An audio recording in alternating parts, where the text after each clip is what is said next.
આ કારોબારીમાં મેઇન 171 કામો 382.20 લાખ રૂપિયાના જેને ગત સામાન્ય સભાએ પ્રાથમિક મંજૂરી આપેલી હતી એમને વહીવટી મંજૂરી આપવામાં આવેલી છે, જેથી કરીને મારા જિલ્લાના વિકાસમાં કોઈ કમી ના રહી જાય, કચાશ ન રહી જાય, એના માટે સ્પેશિયલ આજની કારોબારીમાં ચિંતા કરવામાં આવેલી છે.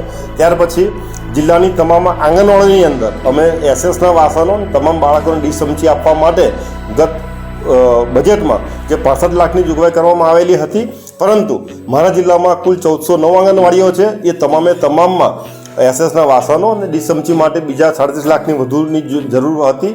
એ જોગવાઈ કરી આપવામાં આવેલી, એ જોગવાઈ વધારવાની કરી.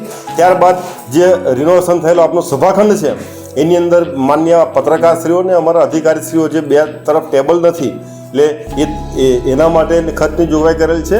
આમ કુલ મળીને આ કારોબારીની બેઠકે જિલ્લાના વિકાસની અને જિલ્લા પંચાયતની ને તમામની સુખાકારીમાં વધારો થાય, ખાસ કરીને મારા બાળકો જિલ્લાના માટે એસએસના વાસણ ડીસમચી મળે અને વિકાસના કામોને પ્રાધાન્ય અપાય એની ચિંતા કરીને મંજૂરી આપેલી છે. કારોબારીની બેઠક મારા માન્ય સદસ્યશ્રીઓ ઓન વે હતા. દિવાળીના લીધે બહુ ટ્રાફિક હતો. આપને ખબર હોય તો હું જાતે પણ ટ્રાફિકમાં ફસાયો હતો ને એક્ઝેક્ટ 11માં બેન બાકી હતી ને આવી ગયો હતો, એટલે થોડી આજે લેટ થઈ છે.